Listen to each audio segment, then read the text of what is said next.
Bienvenidos a la UNAM Responde, qué gusto que nos acompañen esta tarde en un nuevo programa de TV UNAM en el que hacemos eco de todas esas actividades, conocimiento y reflexiones que genera nuestra casa de estudios desde muy distintas disciplinas. Hoy en la entrevista platicaremos sobre la importancia de detectar a tiempo diferentes padecimientos renales. Además tenemos como cada semana nuestra colaboración con Gaceta UNAM, tenemos información para los migrantes que están del otro lado de la frontera y Joel de Alba en A la Conquista del Sabor nos habla sobre el consumo y la producción de frijol, principalmente en nuestro país. Quédense con nosotros.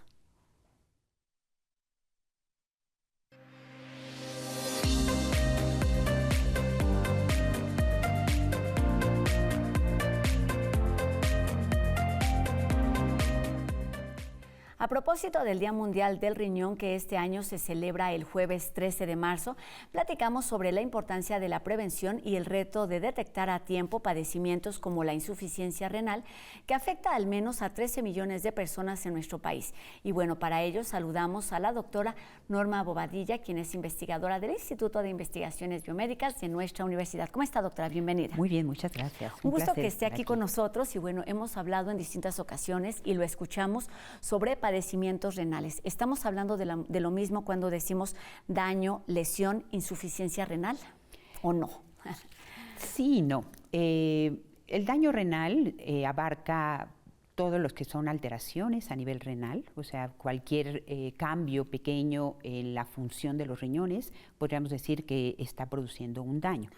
Se han descrito dos grandes entidades de enfermedad renal. Una de ellas es la lesión renal aguda, la cual hasta hace más de una década se pensaba que una vez que un paciente sobrevivía a una lesión renal aguda, esta no tenía una consecuencia posterior. Sin embargo, estudios epidemiológicos y experimentales han mostrado que esta lesión renal aguda a largo plazo puede evolucionar a enfermedad renal crónica. Entonces, la otra entidad es la enfermedad renal crónica. En esta entidad hay un daño que continúa, que es progresivo y que se va perdiendo paulatinamente la función renal. En este sentido, hay una unidad funcional en el riñón que se conoce como la nefrona. Tenemos 1 millón de nefronas en cada uno de los riñones y cuando hay un proceso de enfermedad continuo, progresivo, vamos perdiendo cada una de esas nefronas hasta llegar a un momento en donde la función renal se ha deteriorado en su mayoría y para poder sobrevivir se requiere ya sea diálisis peritoneal, hemodiálisis o un trasplante renal. Entonces, los riñones son órganos vitales y por lo tanto se necesita la función de estos órganos para poder sobrevivir. Hablemos de esto. ¿Cuál es la función o las funciones de este órgano vital, sí. doctora? Este órgano vital tiene muchas funciones. Una de ellas es mantener el equilibrio ácido-base de nuestro organismo, mantener el pH de la sangre. Es un órgano muy importante para mantener la presión arterial normal. Entonces, cuando se daña, pues muchos de estos pacientes empiezan a ser hipertensos. El riñón también produce la eritropoyetina, que es una hormona que estimula la formación de glóbulos rojos.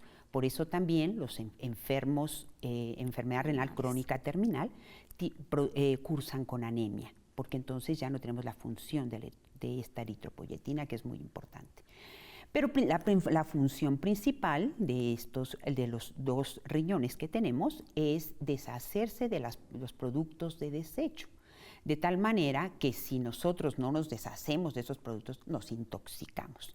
Por eso, cuando estos pacientes llegan a este estadio ya terminal, es necesario que tengan hemodiálisis, si no pueden fallecer en los siguientes días.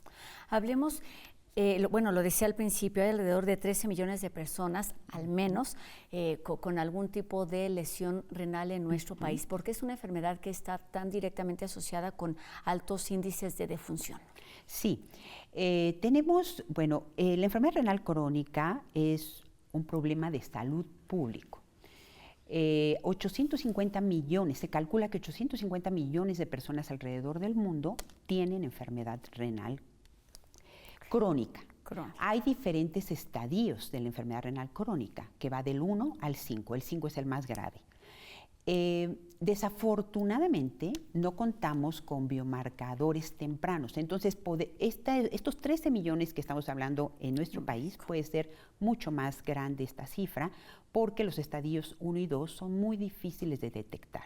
En realidad, ya se detecta la enfermedad renal crónica cuando estamos en un estadio 3, que es cuando tenemos elevación de una sustancia que se llama creatinina en la sangre.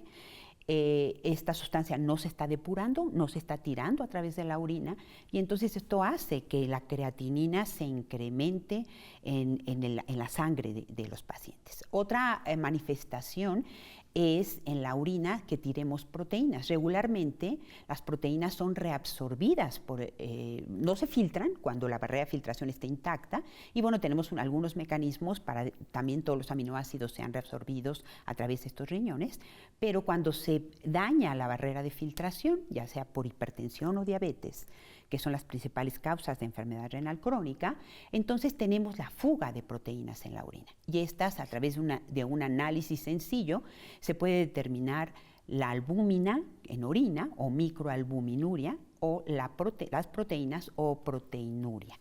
Y entonces de esta manera, a través también de la cantidad de creatinina que se eleva anormalmente en el suero o lo que aparece en la orina también de manera normal, también nos permite estratificar en qué estadio está el enfermo.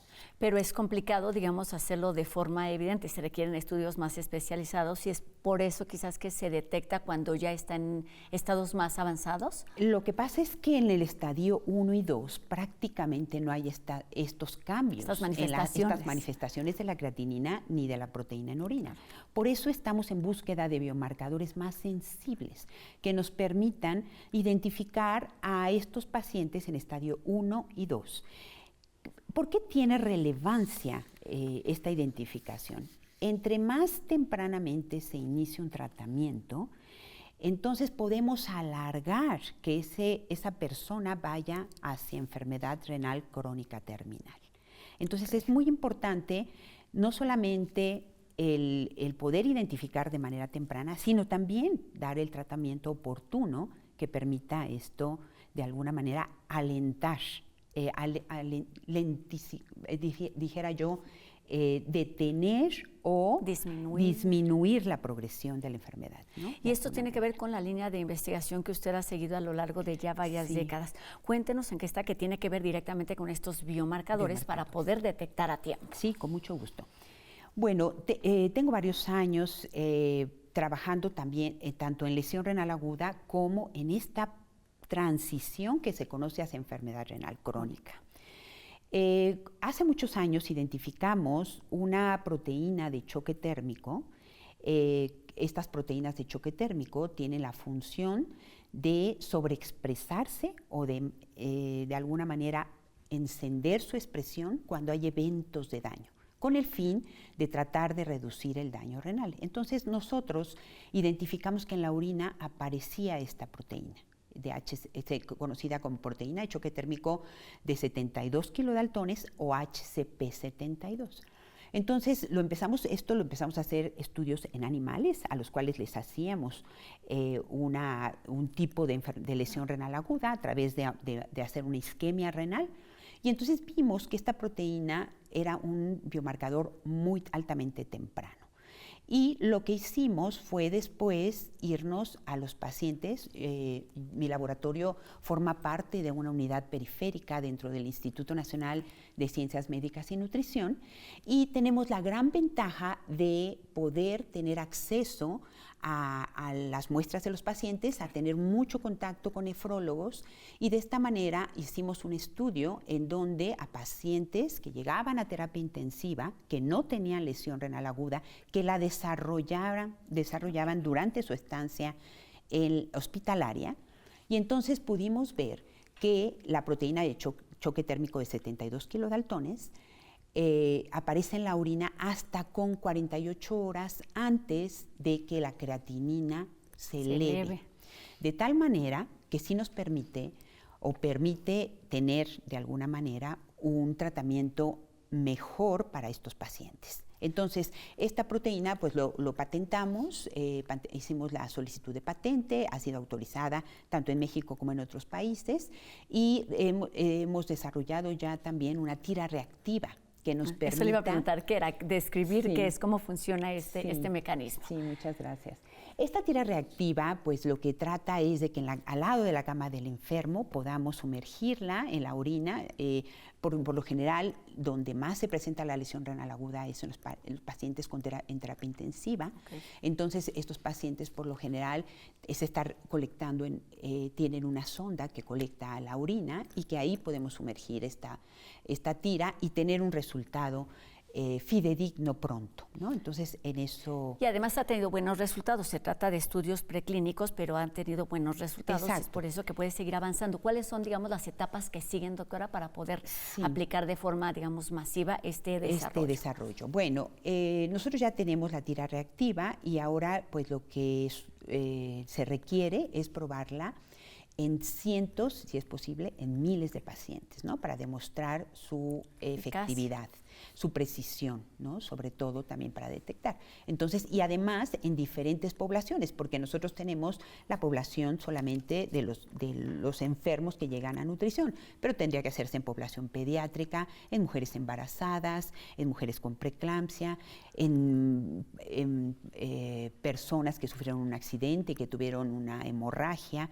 en estos hospitales de traumatología. Para tener una muestra más amplia. Exacto. Y esto nos lleva a pensar también en la importancia de tener especialistas en el tema, nefrólogos que puedan tener, pues eso, la capacidad, las habilidades, pero también las herramientas de detectar a tiempo. Así es, así es. ¿Cómo trabajan ustedes con estos grupos, entendiendo que la clínica está justamente en un hospital donde se atienden pacientes de forma cotidiana y no solamente lo investigan, digamos, desde un laboratorio? Sí, estas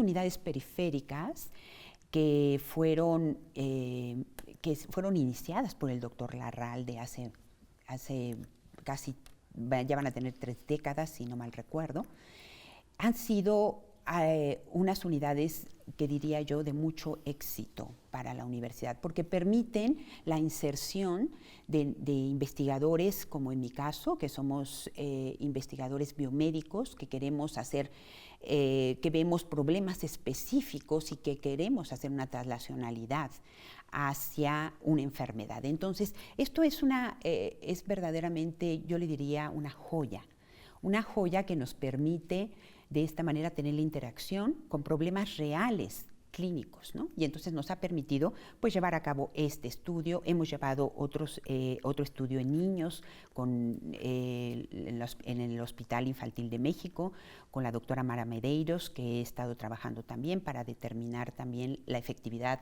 de HCP72 en niños, por ejemplo. Se trata de una retroalimentación, digamos, directa e inmediata. Sí.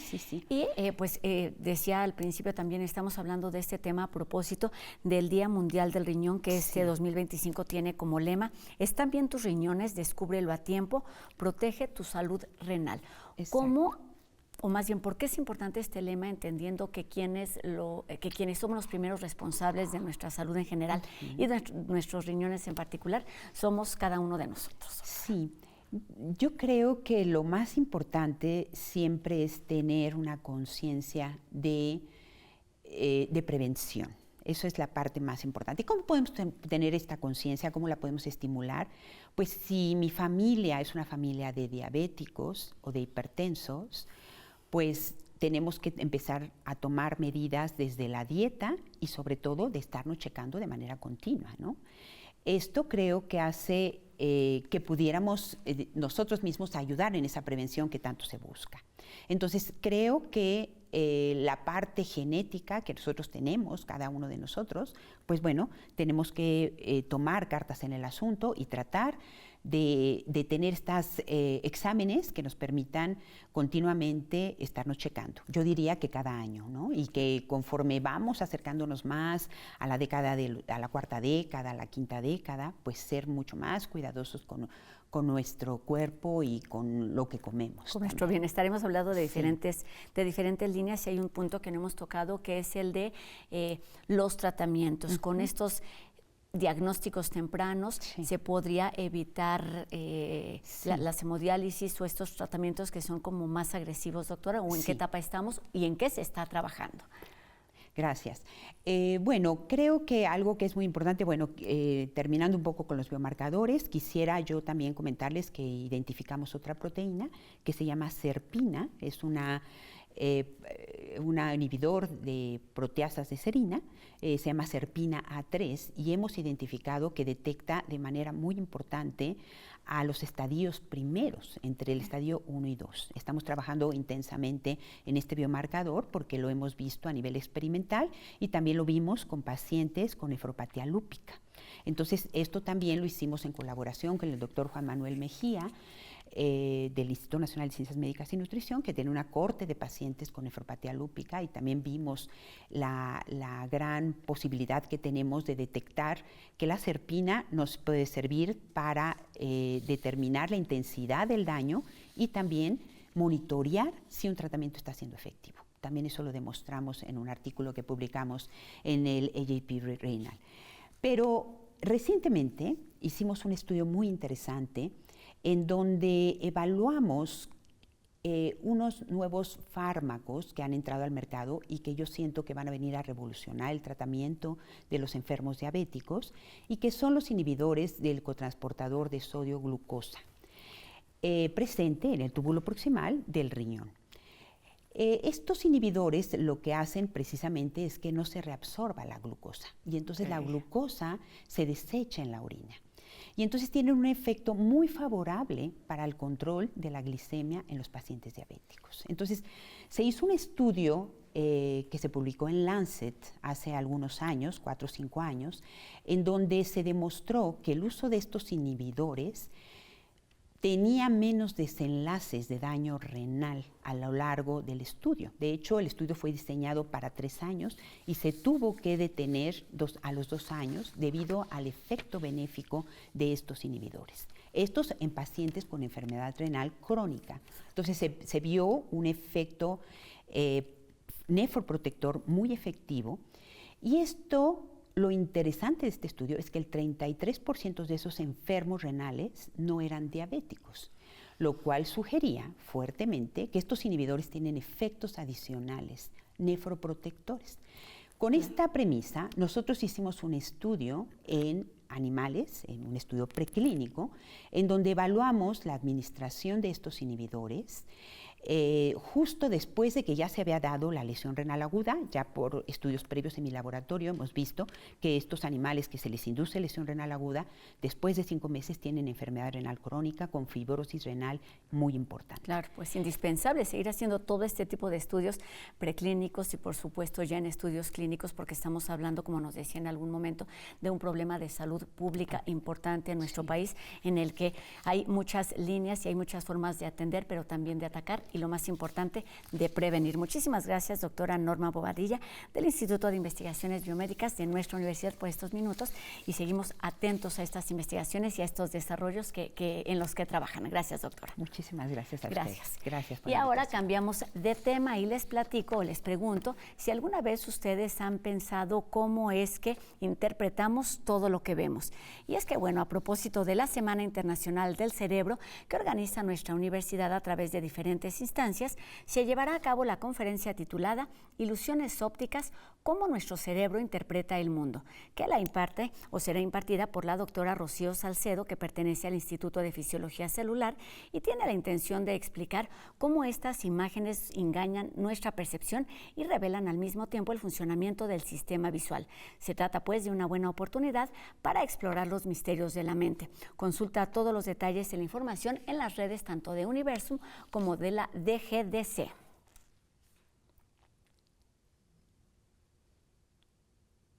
Y en sincronía con el 8M, Gaceta UNAM nos presenta información relacionada con los premios Sor Juana Inés de la Cruz y también una revisión extensa sobre la pandemia y lo que aprendimos de esta crisis. Esto y mucho más en la edición de este lunes.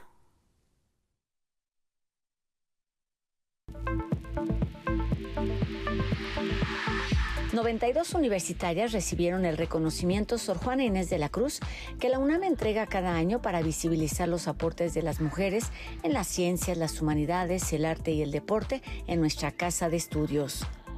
A 5 años del inicio de la crisis mundial de salud por COVID-19, es necesario realizar un balance de lo aprendido, donde la UNAM, además de brindar apoyos y servicios a la comunidad y a la población, dio certidumbre y ahora insiste en la utilidad de contar con un programa de Estado para responder a la siguiente pandemia. Inicia la Semana del Cerebro, donde la Facultad de Ciencias y los Institutos de Neurobiología e Investigaciones Biomédicas realizan conferencias, talleres, concursos y actividades lúdicas con el propósito de compartir detalles sobre el funcionamiento de uno de los órganos más importantes del cuerpo humano.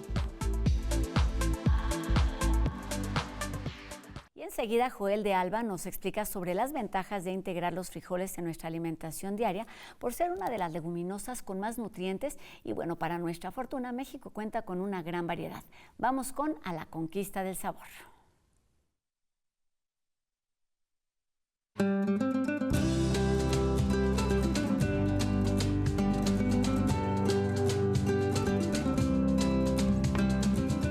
Los frijoles pertenecen a la familia de las leguminosas. En el mundo se conocen alrededor de 150 especies de frijoles, de las cuales 70 se encuentran en México con gran variedad de tamaños y colores. Su consumo también es muy importante y usado cuando esta vaina está verde.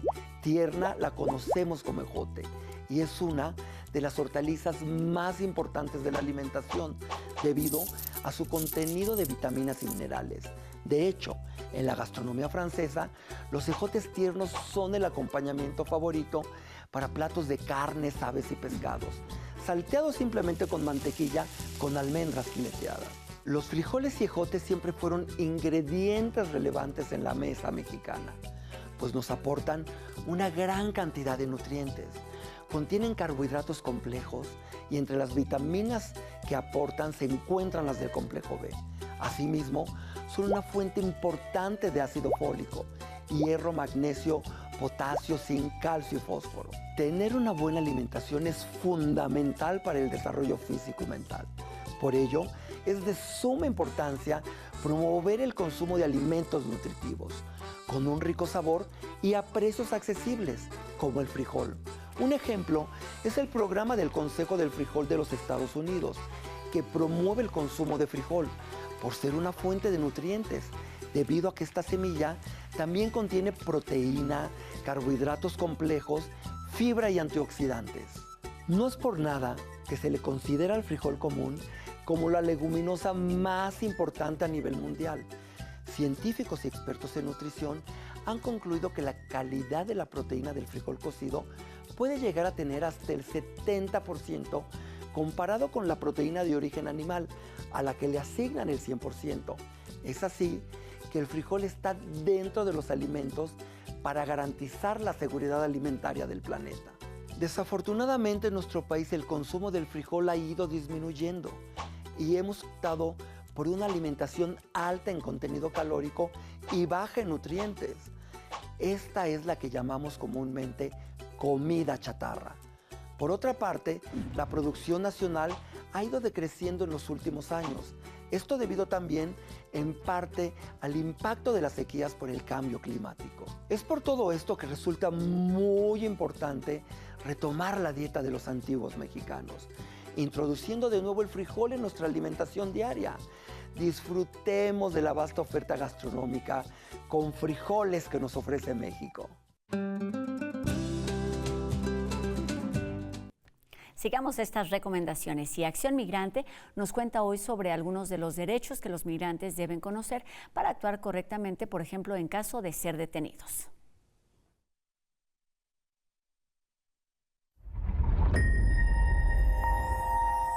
La UNAM te acompaña. Con la llegada del nuevo gobierno de Estados Unidos y de las nuevas órdenes ejecutivas migratorias, seguramente te estás preguntando, ¿qué hacer si me detienen? Lo primero es mantener la calma y ya tranquilo recordar que tienes derecho a guardar silencio. No declares nada hasta estar con un abogado de tu confianza. Muestra a quien te quiera detener la Carta de Derechos que dice precisamente eso. ¿Qué no debes hacer?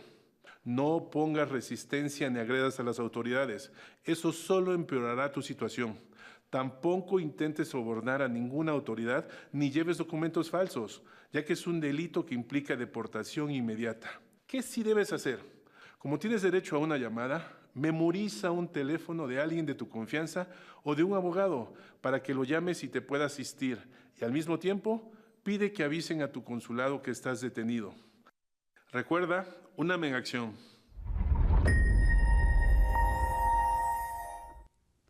Y con esta información terminamos nuestro programa de hoy, agradeciendo a Fernanda Ramírez su participación en la interpretación de lengua de señas mexicana y recordándoles a todos ustedes que podemos estar en contacto a través de nuestras redes sociales.